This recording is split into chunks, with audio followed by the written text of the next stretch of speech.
一头负重200公斤的骆驼摔倒在了冰面上，沉重的行李将他死死压住，无法动弹，后腿不断扑棱着想要站起来，但这个姿势让他后腿实在使不上力气。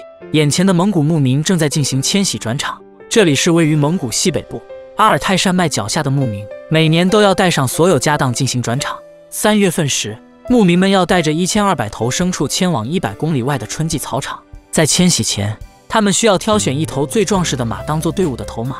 牧民们用套索一番博弈下来，锁定了一匹白马，但骚动的马群却差点撞倒了马棚，几人合力下来才将顶梁柱重新支好。迁徙工作需要准备3天以上，骆驼将充当货车的作用。巴扎和普拉兄弟俩正往骆驼鼻子上插入一根木棍。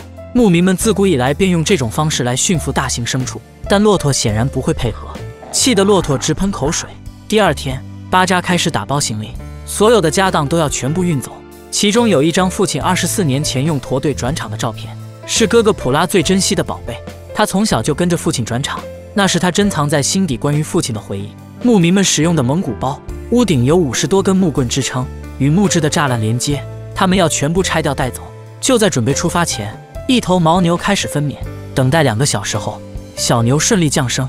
牦牛出生10分钟便可站立起来，牧民们用衣物将小牛裹起来御寒，让母牛舔舐小牛留下气味。出生不久的小牛都装在一个箱子里，和小孩一起用温顺的骆驼驮着。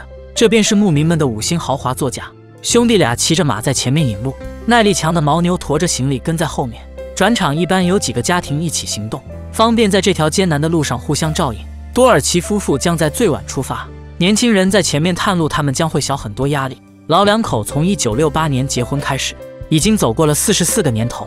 转场队伍出发已经2天，100公里的路程需要在路上经历5天4夜，1200头牲畜，15名牧民，有序地行走在海拔3000米高的雪地上。马匹走在最前面，沉稳的牦牛紧随其后，宽大的牛蹄可以压实雪地，让后面矮小的羊群更加轻松。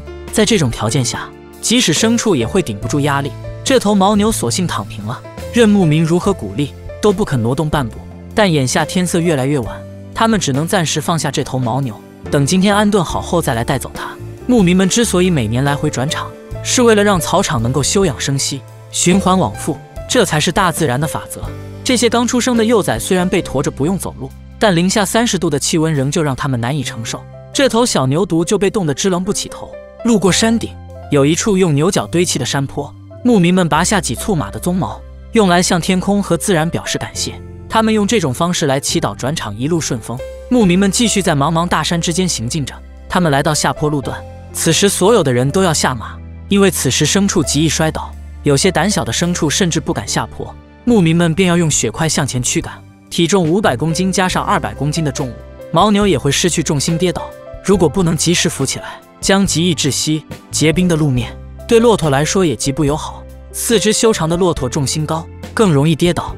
骆驼群接二连三的跌倒，一旦跌倒，在光滑的冰面上就不可能自主爬起来。牧民们将骆驼推到雪更厚的地方，但雪层下面还是厚厚的冰面。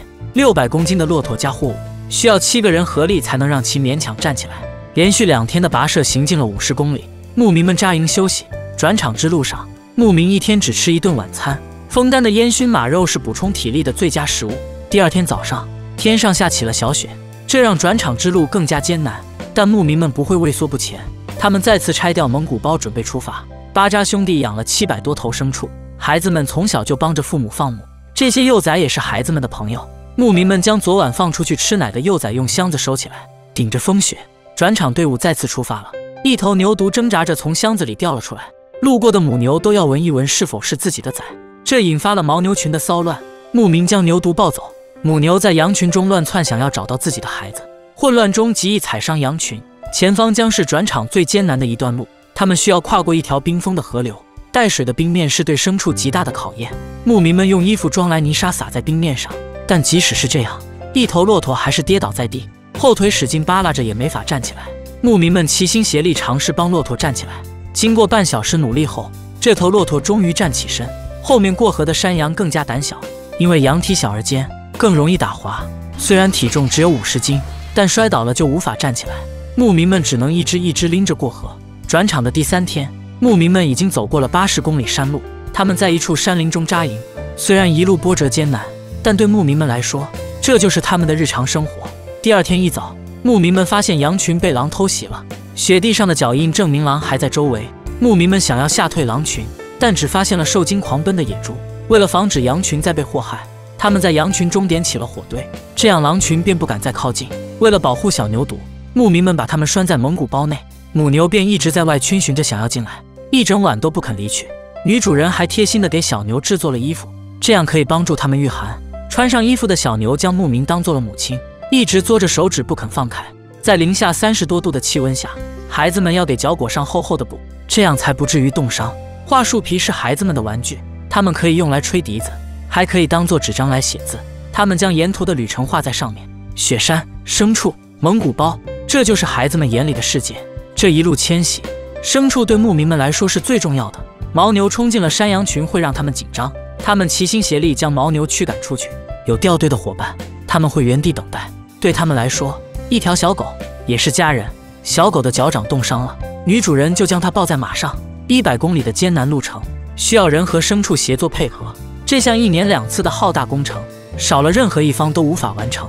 他们终于抵达了春季草场，这里的牧草茂盛，牲畜们可以卸下沉重的行李。